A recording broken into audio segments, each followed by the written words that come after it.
جس آیت کریمہ کی تلاوت کا شرف حاصل کیا ہے اس سے متعلق کچھ بولنے سے پہلے آئیے ہم اور آپ مل کر انتہائی محبت و عقیدت کے ساتھ اللہ کے محبوب دانائے غیوب امام الانبیاء سید الانبیاء صلی اللہ علیہ وسلم کی بارگاہ بے کس پناہ میں درود شریف کا نذرانہ پیش فرمانے اللہم صلی اللہ علیہ وسلم صلاۃ و سلام علیک یا رسول اللہ صلی اللہ تعالیٰ علیہ وسلم۔ اللہ رب العزت کا ارشاد گرامی ہے وبالوالدین احسانا، اور ماں باپ کے ساتھ اچھا برتاؤ کرو۔ شریعت نے ہمیں آزاد رہنے کا سلیقہ سکھایا ہے اور ہمیں آزادی کے ساتھ زندگی بسر کرنے کی اجازت دی ہے، مگر آزادی کا ہرگز یہ مطلب نہیں ہے کہ ہم ایسا کام کریں جس سے ہماری دنیا بھی برباد ہو جائے اور آخرت بھی برباد ہو جائے، بلکہ شریعت نے ہمارے لیے ایک دائرہ بنایا ہے اور ایک خط کھینچ دیا ہے، اس کے اندر رہتے ہوئے ہم آزاد ہیں، اور شریعت کے دائرے میں ہم رہتے ہوئے جو بھی کام کریں گے ہمارے لیے وہ جائز ہوگا۔ اور اگر آدمی طبیعت کے حساب سے رہنے لگے تو طبیعت انسان کی بہت کچھ چاہتی ہے۔ آدمی کو جب غصہ آتا ہے تو وہ چاہتا ہے کہ ہم فلاں کو مار ڈالیں، فلاں کو تباہ کر دیں، یہ کر ڈالیں وہ کر ڈالیں، اس کی طبیعت چاہتی ہے، مگر شریعت یہ کہتی ہے کہ جب غصہ آئے تو اپنے کو قابو میں رکھو۔ آدمی بہت سے ایسے ہیں جن کا جی چاہتا ہے کہ ہم زنا کریں، مگر شریعت کہتی ہے ولا تقربوا الزنا انہ کان فاحشہ، زنا کے قریب نہ جاؤ کیونکہ وہ بے حیائی ہے۔ طبیعت آدمی کی چاہتی ہے، بہت سے لوگ ایسے ہیں جن کی طبیعت چاہتی ہے کہ ہم شراب پئیں، جوا کھیلیں، چوری کریں، ڈکیتی کریں، مگر شریعت ان تمام چیزوں سے منع کرتی ہے۔ لہذا آزادی کا ہرگز یہ مطلب نہیں ہے کہ آدمی ایسا کام کرے جس سے خود بھی پریشان ہو اور دوسروں کو بھی پریشان کریں، بلکہ آزادی کا مطلب اور انسانیت کا مطلب یہ ہے کہ آدمی شریعت کے دائرے کے اندر رہے، اور شریعت ہمیں وہی قانون بتاتی ہے جس پر عمل کر کے ہم دنیا میں اپنی دنیاوی سعادت مندی بھی حاصل کرتے ہیں، اخروی سعادت مندی بھی حاصل کرتے ہیں۔ انہی میں سے حقوق ہیں۔ شریعت نے ہمیں یہ بھی حقوق بتائے ہیں کہ اولاد کے کیا حقوق ہیں۔ اگر کوئی ماں باپ اپنے اولاد کے حقوق ادا نہیں کرتے ہیں تو ایسا نہیں ہے کہ ان کو اس بات کی اجازت ہے کہ جیسا چاہیں اولاد کے ساتھ ویسا رہیں، ایسا نہیں ہے، بلکہ اولاد کے بھی حدیث شریف میں حقوق بیان کیے گئے ہیں کہ اولاد کے ماں باپ پر کیا کیا حقوق ہیں، پڑوسیوں کے حقوق بیان کیے گئے ہیں، مومن کے حقوق بیان کیے گئے ہیں، اور اسی طرح ماں باپ کے حقوق بیان کیے گئے ہیں، یہاں تک کہ شریعت اسلامیہ میں جانور تک کے حقوق بیان کیے گئے ہیں۔ سب الگ الگ موضوع ہے، اور اس مختصر سے وقت میں ہر موضوع پر تقریر نہیں ہو سکتی ہے۔ کہنا یہ ہے کہ شریعت ہمارے لیے ایسی نعمت ہے کہ شریعت میں جانور تک کے حقوق بیان کیے گئے ہیں کہ اگر کوئی جانور سے کام لیتا ہے اور اس کو صحیح طریقے سے کھانا پینا نہیں دیتا تو یہ بھی ظلم ہے، اور اس میں بھی ظلم کا گناہ ہوگا۔ جانوروں تک کے حقوق بیان کیے گئے ہیں۔ انہی حقوق میں سے ایک حقوق ماں باپ کی فرما برداری، ماں باپ کے ساتھ اچھا برتاؤ کرنا، مگر اس میں بھی اس چیز کا لحاظ رہے کہ ماں باپ اگر ناجائز اور حرام کام کا حکم دیتے ہیں تو پھر ماں باپ کی فرما برداری نہیں کی جائے گی،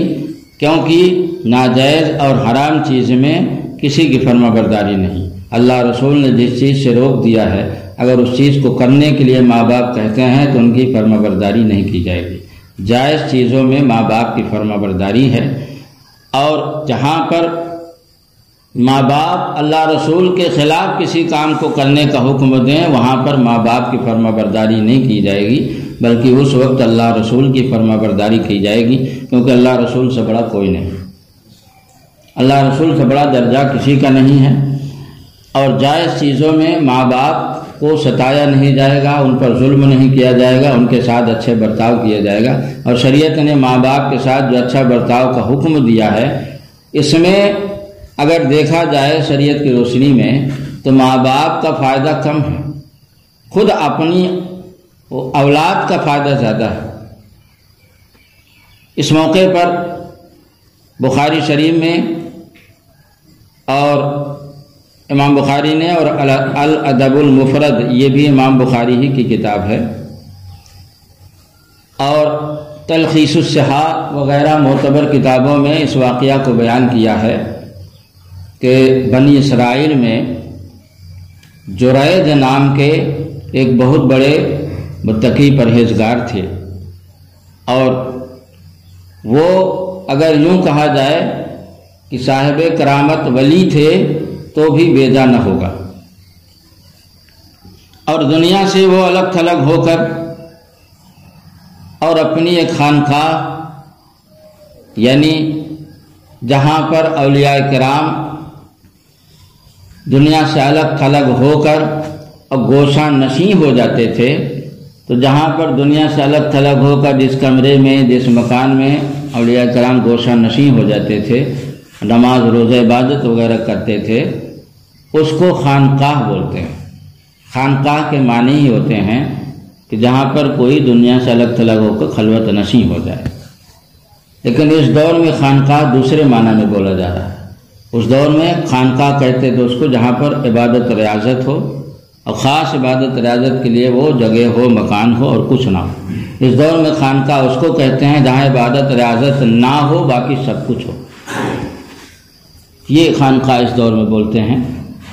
تو وہ خلوت نشیں ہو گئے تھے، کمرے میں عبادت ریاضت کرتے تھے،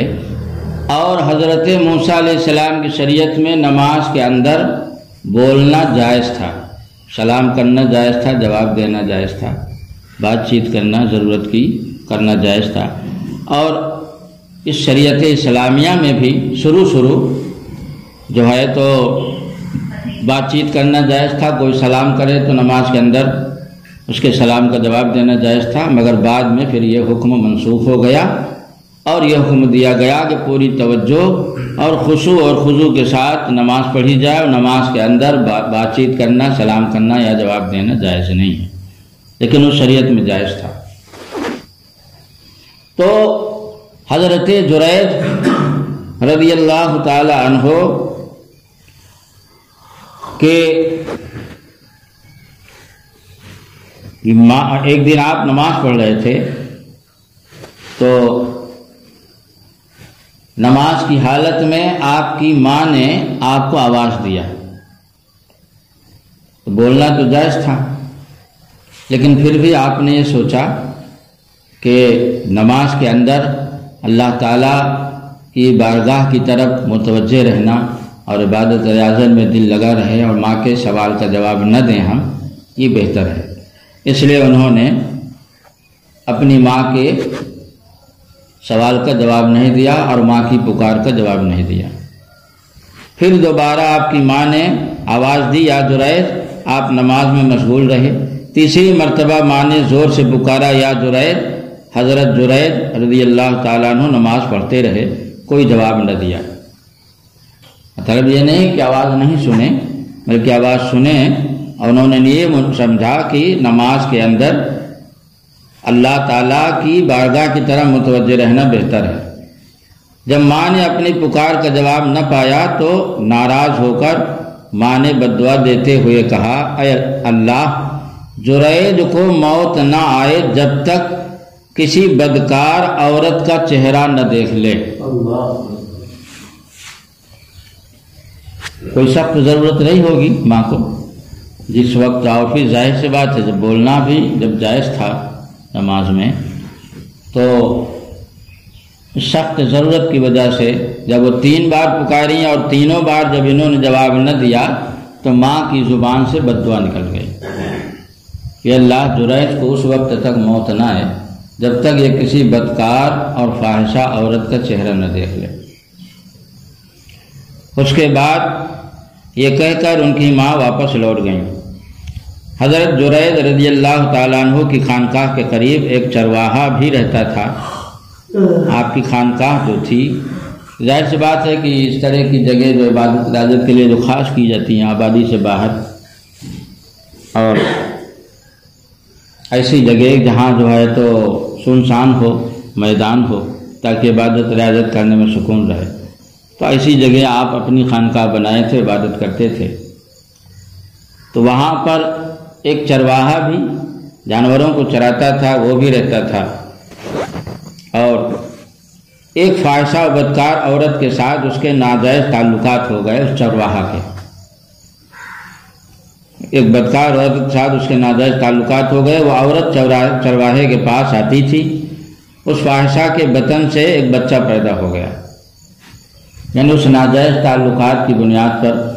وہ عورت اس چرواہے کے پاس آتی جاتی تھی، اور اس ناجائز تعلقات کے نتیجے میں اس عورت کے شکم سے زنا اور ناجائز نطفے سے ایک بچہ پیدا ہو گیا، اور یہ شکایت بادشاہ تک پہنچی۔ اس عورت کو بادشاہ کے دربار میں پیش کیا گیا۔ کسی نے اس چیز کو بادشاہ تک، دربار شاہی تک پہنچا دیا کہ فلاں فلاں جگہ ایسا ایسا ہوا۔ تو بادشاہ نے کہا بھائی طریقہ ہے کہ جب تک دونوں فریق کو بلا کر اور پوری بات نہ سن لی جائے اور تحقیق حال نہ کر لیا جائے، تب تک کسی کو سزا دنیاوی عدالت بھی نہیں دیتی ہے۔ شریعت کا بھی یہی مسئلہ ہے کہ جب تک دونوں فریق کو بلا کر اور تحقیق حال نہ کر لیا جائے تب تک سزا نہ دی جائے۔ چنانچہ بادشاہ نے طلب کیا۔ بادشاہ نے عورت سے پوچھا یہ بچہ کس کے نطفہ سے ہوا ہے؟ یہ بچہ جو تمہارے پیدا ہوا ہے کس کے نطفہ سے ہے؟ اس عورت نے جھوٹ بولتے ہوئے کہا یہ بچہ جرید کے نطفہ سے ہے۔ اب چونکہ حالات ایسے تھے کہ وہ چرواہا وہیں پر رہتا تھا، اور وہیں پر اپنے چونکہ جانور وغیرہ جو پالتے ہیں وہ پہلے زمانے میں جو جنگل پہاڑوں پر چراتے تھے، اور آج بھی جنگل پہاڑ جہاں پر ہیں کثرت سے جانور لوگ پالتے ہیں، تو آبادی سے باہر اپنا باڑہ بناتے ہیں جانور کے لیے، اور باڑے میں جانور کو رکھتے ہیں، کیونکہ ایک آدھ جانور تو آدمی کہیں بھی باندھ دے گا، لیکن کثرت سے جانور اگر ہیں تو ان کے لیے الگ سے باڑہ بنانا پڑتا ہے، اور پھر وہیں پر نگرانی کے لیے چرواہے رہنے بھی لگتے ہیں۔ تو اپنا رہتا تھا، اور حالات ایسے تھے کہ بغل میں وہیں پر آپ کی خانقاہ اور آپ کا کمرہ تھا۔ تو یہ چونکہ نزدیکی اور قربت کی وجہ سے بظاہر بات سمجھ میں بھی آتی تھی کہ بھائی جب قریب قریب رہتے سہتے ہیں تو ہو سکتا ایسا ہوا۔ بادشاہ نے کہا کہ وہ خانقاہ والا جرید، یعنی اشارہ کر کے ان کی خانقاہ کی طرف، جس کمرے میں وہ عبادت ریاضت کرتے تھے تو اس کی طرف اشارہ کر کے کہا وہ خانقاہ والا جرید، یعنی وہ جو خانقاہ میں رہ کے اور جو عبادت ریاضت کرتا ہے، اپنے کو لوگوں میں جو ہے تو لوگ اس کو بزرگ سمجھتے ہیں اور لوگوں میں بزرگ منوائے ہیں وہ لوگ، اس نے ایسا کیا ہے؟ عورت نے کہا ہاں وہی۔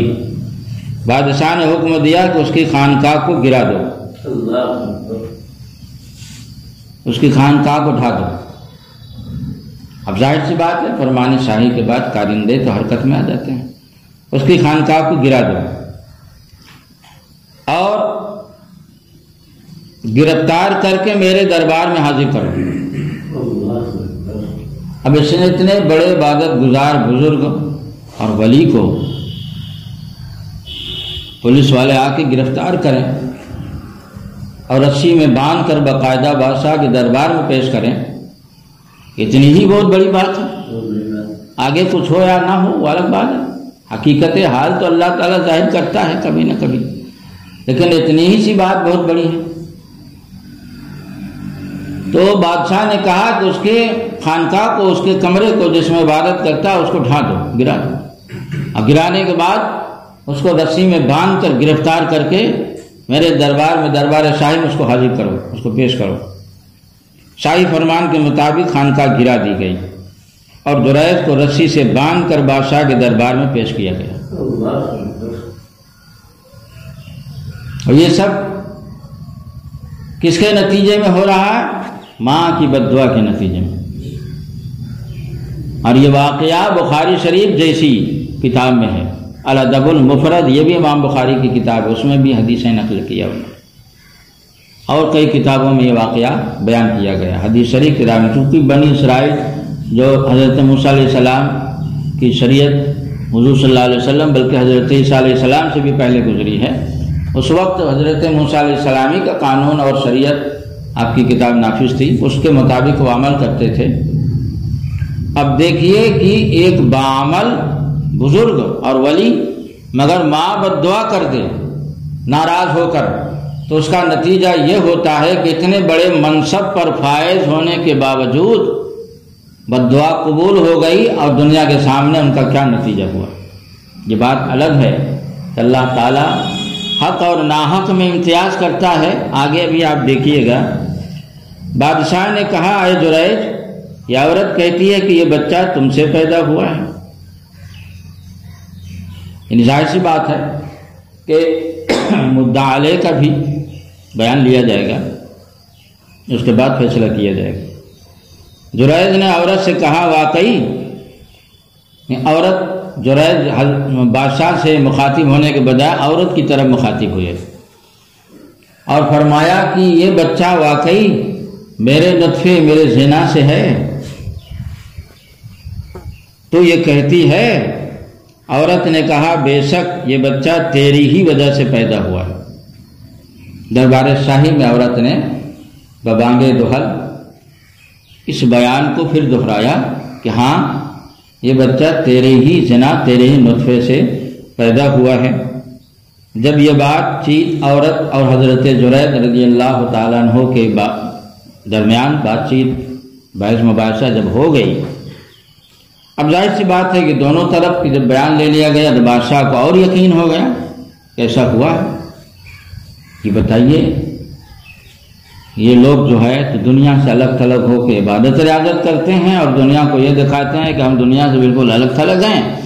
اللہ کی عبادت ریاضت کر رہے ہیں، ہم بزرگ ہیں، ہم یہ ہیں، ہم وہ ہیں، اور ان لوگوں کا حال یہ ہے کہ دن میں عبادت ریاضت کرتے ہیں لوگوں کو دکھانے کے لیے، اور رات میں لوگ زنا کرتے ہیں۔ بادشاہ بھی حیران، مگر دیکھیے ماں کی بد دعا تھی ایک کہ جب تک تو بدکار کا چہرہ نہ دیکھ لے، اتنا ہو گیا۔ مگر چونکہ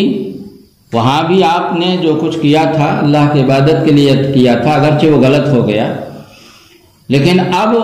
جو بد دعا جہاں تک آپ کی ماں نے کیا تھا وہاں تک جب پوری ہو گئی، تو اب آپ چونکہ صاحب کرامت ولی تھے، بزرگ تھے، اللہ تعالیٰ نے آپ کی کیسی مدد کیا۔ تو جب یہ بات ہو گئی تو اللہ کے مقبول و محبوب بندے حضرت جریج رضی اللہ تعالیٰ عنہ نے اس چند دنوں کے شیرخوار بچے سے پوچھا، یعنی وہ بچہ جو چرواہے کے نطفے سے پیدا ہوا تھا، وہ بچہ اس وقت اس عورت کی گود میں تھا، یعنی دلیل کے طور پر، ثبوت کے طور پر اس عورت نے بادشاہ کے دربار میں باقاعدہ اس بچے کو بھی اپنی گود میں لے کے آئی تھی، یہ ہمارا شوہر نہیں، ہماری شادی نہیں ہوئی اور یہ بچہ پیدا ہوا، لہذا یہ زنا کا ہے اور یہ بچہ ہمارا ہے اور فلاں کے نطفے سے ہے۔ اور یہ چیز جو ہے چرواہے نے سکھائی ہوگی اس کو کہ تم ایسا کہو تاکہ ہم بچ جائیں۔ اب اس کے بعد اس چند روز، یعنی وہ بچہ چند روز کا تھا، زیادہ پرانا نہیں، چند روز کا بچہ تھا، اس شیرخوار بچے سے حضرت جریج رضی اللہ تعالیٰ عنہ پوچھتے ہیں، من ابو کا، تیرا باپ کون ہے؟ اس کا مطلب یہ ہے کہ آپ بہت بڑے بزرگ تھے، ولی تھے، ہم نا شیرخوار، چند روز کے شیرخوار بچے سے، دودھ پیتے بچے سے پوچھ رہے ہیں تیرا باپ کون ہے؟ بچے نے جواب دیا، قالا راعی الغنم، میرا باپ چرواہا ہے، فلاں چرواہا، میں فلاں چرواہے کے نطفے سے ہوں۔ اور حضرت جریج یعنی آپ اس بدکاری سے بالکل بری اور پاک ہیں۔ جب تائید غیبی اللہ رب العزت نے دیکھی، جب تائید غیبی اللہ رب العزت کی طرف سے جو ہوئی حضرت جرید رضی اللہ تعالیٰ عنہ کی، اور بادشاہ نے دیکھا ماجرا، بادشاہ نے یہ ماجرا دیکھا کہ حضرت جرید رضی اللہ تعالیٰ عنہ کی پاک دامنی کی شہادت چند دنوں کا بچہ دے رہا، تو بادشاہ نے معافی مانگتے ہوئے عرض کیا، اے جرید، ہم تمہاری خانقاہ کو چاہتے ہیں کہ چاندی سے بنا دیں، ہم سے بہت بڑی غلطی ہو گئی، ہم نے آپ کے کمرے کو جس میں آپ عبادت کرتے تھے خلوت نشیں ہو کے ہم نے اس کو گروا دیا، ہم چاہتے ہیں کہ اب آپ کا پورا کمرہ یہ مٹی کا نہیں بلکہ چاندی کا ہم بنوا دیں، اور آپ سے ہم معافی بھی مانگتے ہیں تاکہ جو آپ کی توہین ہوئی اور بدنامی ہوئی اس کی تلافی ہو جائے۔ آپ نے کہا نہیں، ہمیں چاندی کی خانقاہ کی ضرورت نہیں۔ اب اس سے یہ بھی معلوم ہوا کہ جو واقعی اللہ کا ولی ہوتا، بزرگ ہوتا ہے، وہ دنیا کی لالچ نہیں کرتا ہے اور دنیا کے لیے حرام کام نہیں کرتا ہے۔ وہ آج دیکھیے کیسے کیسے لوگ ہیں جو ولی کا لباس پہنے گھوم رہے ہیں اور قاتل گنڈے بدماشوں کے پاس بغل میں بیٹھ کر فوٹو کھنچاتے ہیں اور سوشل میڈیا پہ ڈالتے ہیں تاکہ لوگ ہمیں دیکھیں اور جو حرام کام کریں ہم تو اس کے خلاف بولنے میں ڈریں۔ اور چور ڈکیت گنڈے بدماش گستاخ رسول کو بلا کر استقبال کرنا، ان کو پھول پہنانا، ان کی عزت کرنا، ان کو ممبر پہ چڑھا دینا تاکہ یہ ہمیں پیسہ دیں، ہمیں چندہ دیں، کہیں مدرسے کے نام سے، کہیں خانقاہ کے نام سے۔ معلومہ بزرگی اس کا نہیں ہے، اس کا نام نہیں ہے۔ وہاں بادشاہ اپنے سے کہہ رہا کہ میں چاہتا ہوں کہ آپ کی پوری خانقاہ میں چاندی سے بنوا دوں، آپ فرماتے نہیں۔ ولی کا دل چاندی اور سونے کی طرف مائل نہیں ہوتا، ولی کا دل بارگاہ الہی کی طرف مائل ہوتا۔ ولی وہ نہیں ہے جو گستاخ رسول سے چندہ مانگتے پھرے اور گستاخ رسول کو چندہ کے لیے اسٹیج پہ چڑھا دے اور ان کو گلے لگائے، ان کو روٹی بوٹی کھلائے، ان کا استقبال کرے۔ بادشاہ نے کہا اگر آپ چاہیں، آپ اجازت دیں تو آپ کی خانقاہ کو ہم سونا سے بنا دیں۔ اس نے سمجھا شاید انہوں نے چاندی سے بنوانے میں مطلب اس میں کم سمجھا، اپنی شان کے خلاف سمجھا، تو سونے سے جب بنوا دیں گے تو وہ سونا زیادہ قیمتی ہوتا ہے، خوش ہو جائیں گے۔ اسے پتہ نہیں تھا کہ اتنے بڑے بزرگ۔ حضرت جرید نے فرمایا نہیں، آپ ویسے ہی تعمیر کرا دیں جیسے پہلے تھی، ہمیں نہ سونا کی خانقاہ چاہیے نہ چاندی کی چاہیے، آپ پہلے کی طرح یعنی مٹی گارے کی کچی، مٹی اور گارے سے کچی اینٹ کی مٹی گارے سے جو ہے آپ بنوا دیجئے جیسے تھی، باقی آپ نہ سونے کی بنوائیں نہ چاندی سے۔ اس واقعہ سے معلوم ہوا کہ ماں کی بد دعا سے ڈرنا چاہیے، اس کا اثر ہو جاتا ہے۔ حضرت جرید کے زمانہ شریعت میں نماز کی حالت میں کلام کرنا ممنوع نہ تھا، منع نہ تھا، اس لیے انہوں نے ماں کا جواب نہ دیا۔ لیکن آج شریعت میں مسئلہ یہ ہے کہ آدمی اگر نماز پڑھ رہا ہے اور وہ نماز فرض ہے تو چونکہ نماز کے اندر بولنا جائز نہیں ہے، فرض نماز اگر پڑھ رہا ہے تو اس وقت اگر ماں آواز دے یا باپ آواز دیں تو بولنا جائز نہیں ہے اس شریعت میں۔ اگر وہ نفلی نماز پڑھ رہا ہے اس وقت تو ماں باپ میں سے کوئی آواز دے دیں اور انہیں پتہ نہ ہو کہ بیٹا نماز پڑھ رہا ہے تو نماز توڑ کے جواب دیں، اور انہیں پتہ ہے کہ نماز پڑھ رہا پھر بھی پکار رہے ہیں تو پھر جو نماز توڑنا اور جواب دینا جائز نہیں ہے۔ الغرض اس واقعہ سے، اس نصیحت آمیز واقعہ سے حدیث شریف میں آخر اس کو اسی لیے بیان کیا گیا کہ لوگ سنیں، سمجھیں اور اس پر عمل کریں۔ لہذا معلوم ہوا کہ جو لوگ ماں باپ کی بد دعا کو بہت ہلکے میں لے لیتے ہیں ان کو اس واقعہ سے سبق حاصل کرنا چاہیے کہ جب حضرت جرید رضی اللہ تعالیٰ عنہ جیسے ولی کامل صاحب کرامت ولی کی ماں اگر بد دعا دے دے کہ جرید کو موت نہ آئے جب تک کسی فاحشہ بدکار عورت کا چہرہ نہ دیکھ لے، جتنی بد دعا کیا اتنی بد دعا قبول ہو گئی. اور اس کے بعد پھر اللہ تعالیٰ نے ان کی مدد کی، کیونکہ وہ ولی تھے، عبادت گزار تھے، عبادت ریاضت کرتے تھے. اس لیے اللہ رب العزت سے دعا ہے کہ اللہ تعالیٰ ہم سب کو ماں باپ کی بد دعا سے بچائے. آمین. اور ہم ماں باپ کے ساتھ ایسے برتاؤ کریں کہ ماں باپ خوش دلی سے ہمیں دعا دیں، تاکہ ہم، ظاہر سی بات ہے کہ جب ان کی بد دعا قبول ہو جاتی ہے تو اگر ہماری ترقی اور ہمارے فروغ کے لیے دعا کریں گے تو وہ بھی اللہ کی رحمت سے قبول ہوگی. جب بد دعا قبول ہوتی ہے تو اچھی دعا اور ترقی کی دعا بھی. لہذا رسول اکرم صلی اللہ علیہ وسلم فرماتے ہیں کہ حضور صلی اللہ علیہ وسلم نے فرمایا کہ جو اپنے ماں باپ میں سے کسی ایک کو پائے اور جنت حاصل نہ کر لے،